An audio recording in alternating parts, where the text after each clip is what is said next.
اللہ ہمیں توفیق دے رہا ہو کہ اپنی اولاد کی ہم تربیت اسی انداز سے کر رہے ہوں۔ عزیزو، سخاوت کا تعلق پیسے سے نہیں ہے، دل سے ہے۔ وہ سخی نہیں ہوتا جس کے پاس پیسہ ہو، سخی وہ ہے کہ جس کے پاس دینے کا دل ہو۔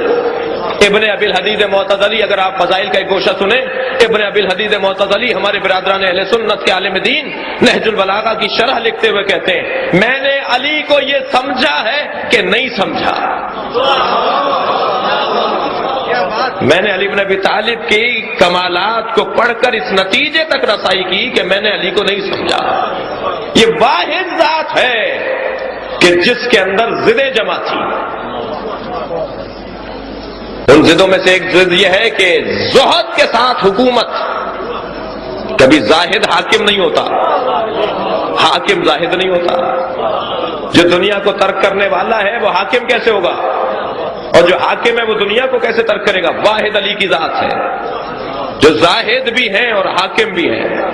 زاہد ایسے ہیں کہ یہ دنیا، ان کی رنگینیاں دنیا کی حضرت امیر المومنین کے قریب جانے کو تیار نہیں ہے، اس لیے کہ یہ منہ نہیں لگائیں گے ہمیں۔ علی جانتے ہیں اس دنیا کو۔ اور اس کے بعد کہتے ہیں کہ فقر کے ساتھ الفقر مع السخا، فقر کے ساتھ سخاوت، ناداری کے ساتھ سخاوت۔ میرے مولا جنگ احد کے اندر اللہ اکبر اپنے دشمن پر وار کرتے ہیں، اس کی تلوار ٹوٹ کے گر جاتی ہے۔ دشمن پکار کر کہتا ہے، یا علی حبلی سیفک، اپنی تلوار مجھے دے دیجئے۔ میرے مولا نے ذوالفقار اس کے حوالے کر دی۔ کہتا ہے، یا علی کبھی کوئی اپنے قاتل کو تلوار دیتا ہے؟ حضرت نے فرمایا، پہلے قاتل تھا پھر سائل ہو گیا۔ علی کے دروازے سے مانگنے والا خالی ہاتھ نہیں جاتا۔